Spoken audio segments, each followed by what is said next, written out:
Hello friends, welcome back to my YouTube channel study media. आज मैं आपके लिए लेकर आई हूँ क्लास 8 गणित की कार्यपुस्तिका का अध्याय 10, जिसका नाम है ठोस आकारों का चित्रण। पिछली वीडियो में मैंने आपको अध्याय 9 करवाया था। अगर आप मेरे चैनल पर नए हैं और अभी तक आपने मेरे चैनल को सब्सक्राइब नहीं किया है तो प्लीज़ मेरे चैनल को सब्सक्राइब कर लें। मैंने अपने चैनल की प्लेलिस्ट बनाई हुई है। आप जिस भी लेसन को देखना चाहते हैं प्लेलिस्ट में जाके देख सकते हैं। तो चलिए अध्याय 10 शुरू करते हैं। प्रश्न 1, नीचे कुछ वस्तुओं के नाम लिखे हुए हैं। कागज़, स्लेट, रोटी, डंडा, चादर, चार्ट, शक्कर का डब्बा, अलमारी, ज्यामिति बॉक्स, शार्पनर। इनमें से कौन सी वस्तुएं सिक्के जैसी हैं? स्लेट और रोटी। इनमें से कौन सी स्लेट के आकार की हैं? कागज़, चादर, चार्ट, डंडा। इनमें से कौन सी संदूक के आकार की हैं? शक्कर का डब्बा, अलमारी, ज्यामिति बॉक्स, शार्पनर। तुमने ब्लैक बोर्ड को किसके जैसा लिखा है, अलमारी को किसके जैसा? ब्लैक बोर्ड और अलमारी में क्या अंतर है? ब्लैक बोर्ड को स्लेट के आकार का, अलमारी को संदूक के आकार की। दूसरा, ब्लैक बोर्ड का आयत क्या है? आयत के क्या गुण होते हैं? निम्न में से छांटो। सभी भुजाएं बराबर होती हैं? नहीं। आमने सामने की भुजाएं बराबर होती हैं? सही। सभी कोण समकोण होते हैं? सही। आसन भुजाएं बराबर होती हैं? नहीं। विकर्ण बराबर होते हैं? सही। विकर्ण समद्विभाजित करते हैं? सही। विकर्ण समकोण पर एक दूसरे को काटते हैं? गलत। विकर्ण समकोण पर एक दूसरे को बराबर काटते हैं? नहीं। ऐसी वस्तुएं जिनमें केवल 2 आयाम लंबाई और चौड़ाई पर ही विचार किया जा सकता है। 2 आयामी व जिनमें लंबाई व चौड़ाई के साथ साथ ऊंचाई और गहराई पर भी विचार किया जा सके, उन्हें 3 आयामी वस्तु कहते हैं। तीसरा, नीचे दी गई चीज़ों के बारे में विचार करो। तो द्विआयामी में आएंगी कागज़, ब्लैक बोर्ड, पापड़, मम्मी की साड़ी, दुपट्टा। त्रिआयामी में आएंगी किताब, कूलर, टीवी, बैट, बाट, गेहूं की टंकी, पानी की टंकी, पेन, रबड़। प्रश्न 4, नीचे कुछ आकार बनाए गए हैं, उनको पहचानो तथा प्रत्येक के नीचे लिखो कि वह 2D है या 3D। 2D, 3D, 3D, 2D, 3D, 3D, 2D, 2D, 3D, 3D, 3D, 2D, 3D, 3D, 2D, 3D, 3D, 2D। प्रश्न 5, ऊपर दी गई चीज़ों के अलावा कुछ और 2D व 3D वस्तुओं के उदाहरण दो। 2D वस्तुएं कागज़, रुपया, करेंसी नोट, कैलेंडर। 3D वस्तुएं मोबाइल, रिमोट, गिलास। प्रश्न 6, छिली हुई पेंसिल के बारे में विचार करो तथा ये किस आकार की है? इसका उत्तर है शंकु और बेलन दोनों। ऐसी ही कुछ और वस्तुओं के नाम लिखो जो एक या अधिक आकारों से मिलकर बनी हो। सॉफ्टी, आइसक्रीम, छत का पंखा, लट्टू। सॉफ्टी शंकु प्लस अर्धगोला, छत का पंखा वृत्त प्लस आयत, लट्टू शंकु प्लस अर्धगोला, तंबू बेलन प्लस शंकु।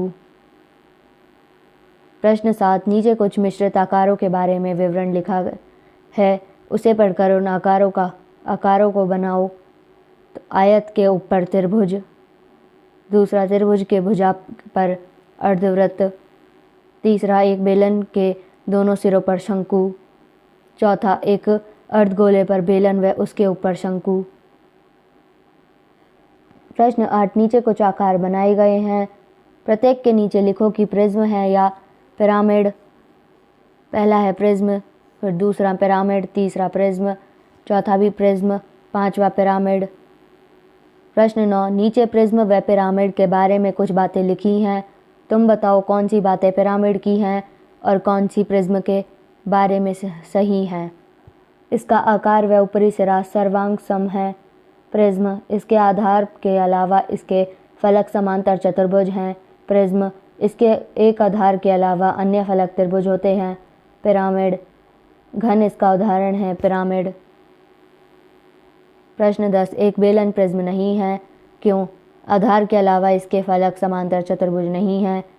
प्रश्न 11, एक शंकु एक पिरामिड है, हाँ या नहीं के साथ कारण भी बताओ। इसका उत्तर है नहीं, शंकु के फलक त्रिभुजाकार नहीं है। प्रश्न 12, सारणी को पूरा करो। तो यहाँ पे इस सारणी में आपको आकार, फलकों की संख्या, शीर्ष की संख्या, किनारों की संख्या, बहुलकें या है या नहीं बताया हुआ है। तो यहाँ से आप इसको सारणी को देख के कर सकते हैं।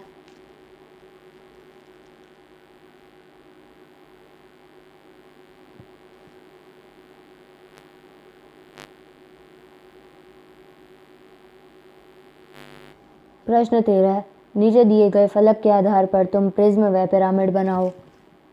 आयत, प्रिज्म और पिरामिड, त्रिभुज, पंचभुज, षटभुज। तो यहाँ से आप देख के प्रिज्म और पिरामिड बना सकते हैं।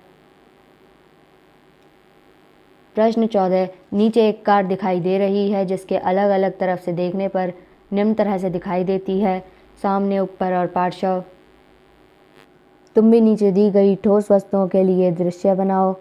तो यहाँ पे आपको ठोस वस्तु दी गई है, तो आप उसे सामने, पार्श्व और ऊपर से तीनों के चित्र बनाएंगे।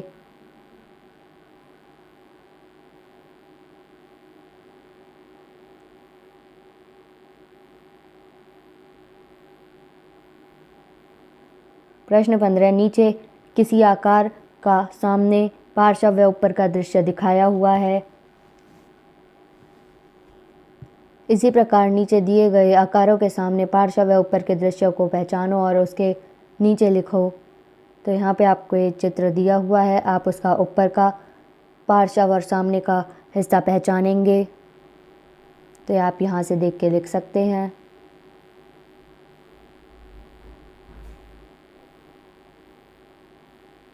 तुम आकार को देखकर उसका सामने, ऊपर व पार्श्व का दृश्य बता सकते हो। क्या तुम इन दृश्यों के आकार बता पाओगे? गोलू ने इस दृश्य को कुछ इस तरह से जोड़ा। अरे यह तो 4 घनों से मिलकर बना आकार है। क्या गोलू ने सही आकार बनाया? हाँ, तुम भी इसी तरह नीचे दिए गए दृश्यों से आकार बनाओ। तो यहाँ पे आपको सामने, ऊपर के दृश्य, पार्श्व दृश्य दिया हुआ है, आप यहाँ पे आकार बनाएंगे। यहाँ पे आप सारणी में से देख के बना सकते हैं।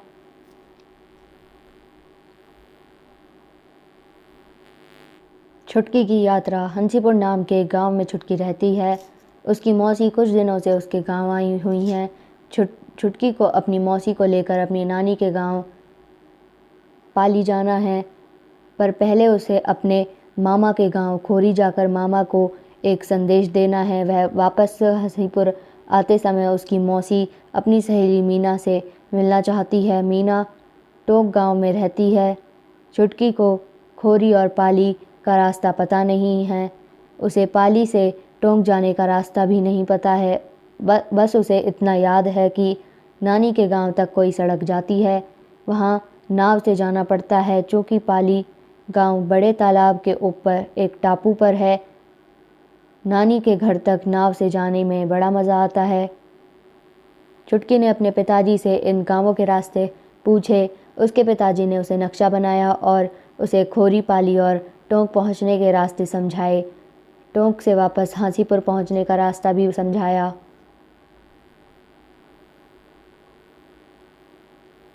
हांसीपुर के उत्तर में जाने वाली सड़क लो और अब सीधे चलते जाओ।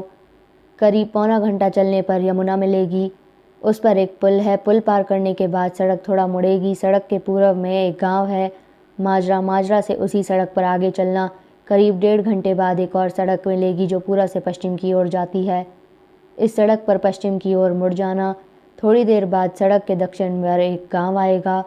यह खोरी है। मामा जी का संदेश देकर थोड़ी देर में आराम कर लेना। खोरी से आगे पश्चिम की ओर जाने वाली सड़क पर चलना तो करीब 1 घंटे बाद कुक्सी आएगा। इसे पार करके और पश्चिम में जाओगे तो एक और पुल मिलेगा। यह पुल भी इतना उसी यमुना नदी पर बना है। पुल से पहले ही सड़क के उत्तर में नीचे उतरना, वहाँ तुम्हें नाव मिलेगी। मल्ला से कहना कि तुम्हें पाली जाना है, वह तुमसे 5 रुपये लेगा। करीब 1 घंटे में तुम लोग पाली पहुँच जाओगे।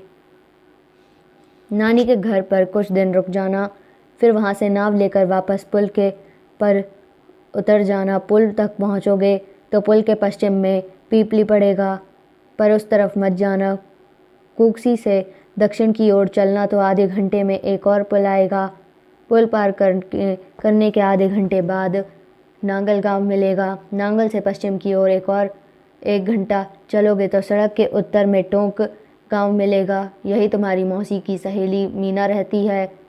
उसके यहाँ कुछ देर रुककर वापस घर के लिए निकल पड़ना। टोंक से हासीपुर वापस आने के लिए टोंक से पूर्व की ओर चलना। रास्ते में नांगल आएगा। नांगल से और पूर्व में चलना। आधे घंटे बाद सड़क पर उत्तर में बूंदी नाम का एक गांव मिलेगा। बूंदी में करीब आधे घंटे पूर्व में और चलोगी तो एक और सड़क मिलेगी। सड़क के उस पार पूर्व में एक बरगद का पेड़ दिखाई देगा। इस सड़क पर दक्षिण की ओर एक मुड़ जाना।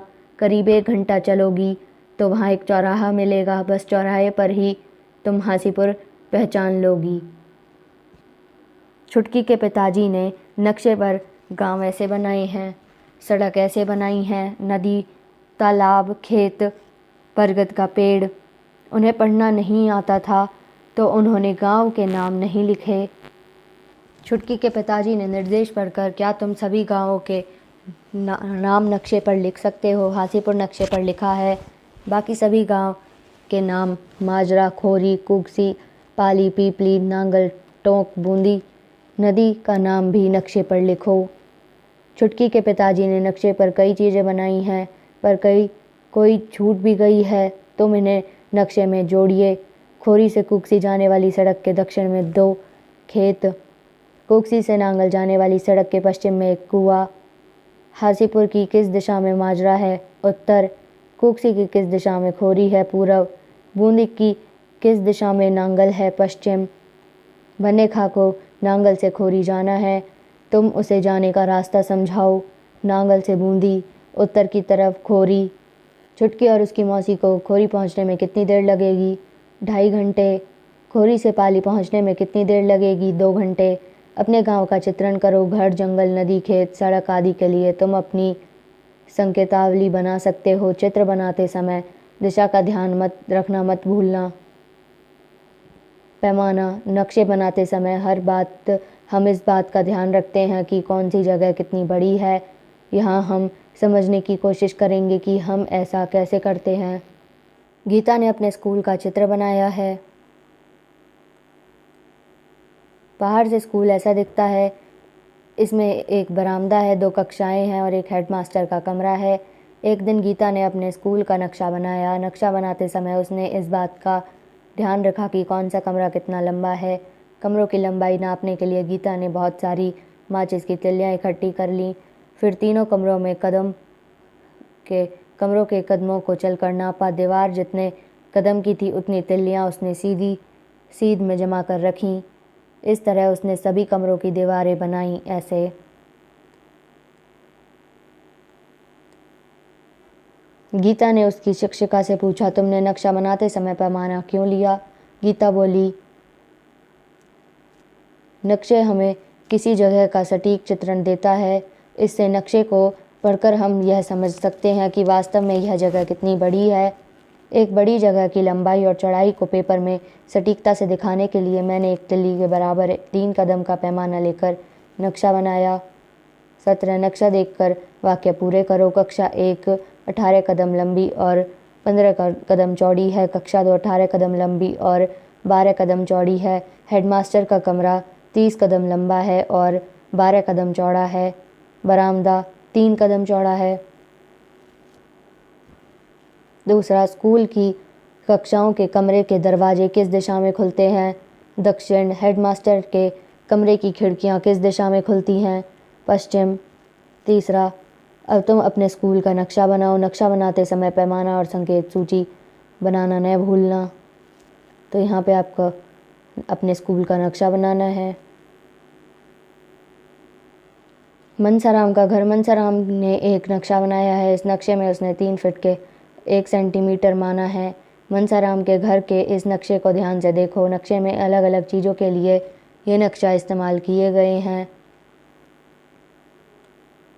नक्शे के आधार पर 3 सवाल हल करो। घर में कुल खिड़कियां कितनी हैं? 3। बड़े कमरे जितनी जगह में लगभग कितनी रसोइयाँ बनेंगी? 18। गाय बैल की कोठरी में लगभग कितने छोटे कमरे बनेंगे? 5। इन सवालों को तुमने कैसे हल किया? बड़े कमरे के क्षेत्रफल को रसोई के क्षेत्रफल से भाग किया। गाय बैल की कोठरी के क्षेत्रफल को छोटे कमरे के क्षेत्रफल से भाग किया। बड़ा कमरा कितने फीट लंबा है? 19.5 फीट। बड़ा कमरा कितने फीट चौड़ा है? 9 फीट। रसोई कितने फीट लंबी है?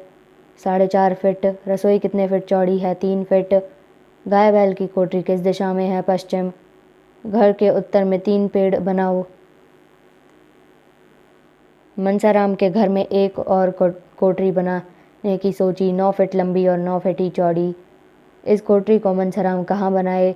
कोठरी बनाकर भी दिखाओ। याद रहे नक्शे में 1 सेंटीमीटर 3 फीट के बराबर है। छोटे कमरे के साथ में मनसाराम के घर में दिखाई गई चीज़ों के लिए एक संकेत तालिका बनाओ। नीचे कुछ जगहों के माप लिखे गए हैं, आपको उन्हें कॉपी के पेज पर बनाना है। तो क्या पैमाना लगे बताओ। घर लंबाई 25 फीट, चौड़ाई 50 फीट। 25 फीट को 5 फीट, 50 फीट को 1 सेंटीमीटर।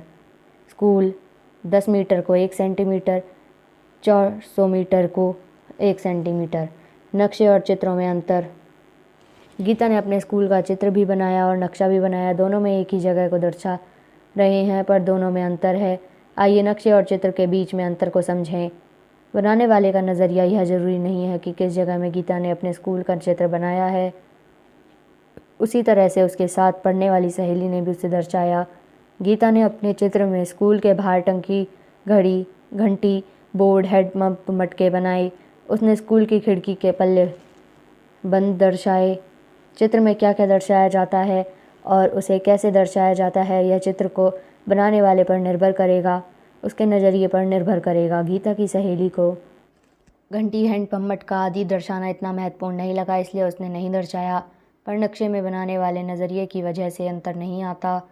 चाहे मैं नक्शा बनाऊं या मेरी सहेली, दोनों के नक्शे में एक जैसे दिखना चाहिए।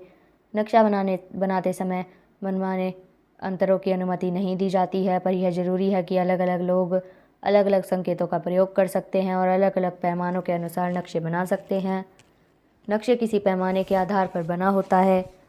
मनसाराम ने अपने घर के नक्शे में पैमाना 1 सेंटीमीटर यानी 3 फीट के बराबर लिया। इसे पर्चे के पहले पेज पर भारत के नक्शे का पैमाना 1 सेंटीमीटर से 500 किलोमीटर बताया है। पैमाना हमें यह बताते हैं कि नक्शे में दिखाई गई दूरी वास्तव रूप में कितनी है। जितनी बड़ी जगह को हम पेपर पर दिखाना होगा, उतनी ज़्यादा लंबाई को एक इकाई जैसे 1 सेंटीमीटर दर्शाएंगे। तीसरा, जब गीता ने अपने स्कूल का चित्र बनाया तो जगह को ऐसे दर्शाया जैसे कि गीता ने अपने स्कूल का नक्शा बनाया तो इमारत ही नहीं बनाई, पर स्कूल की ज़मीन पर तल दर्शाया और दरवाजे खिड़कियां दर्शाने के लिए उसने कुछ संकेतों का इस्तेमाल किया। तो यहाँ पे वीडियो ख़त्म होती है। अगली वीडियो में मैं आपको अध्याय 11 करवाऊँगी। ये वीडियो आपको कैसी लगी मुझे कमेंट करके ज़रूर बताएं। वीडियो को लाइक करें, शेयर करें और चैनल को सब्सक्राइब करना ना भूलें। Thank you.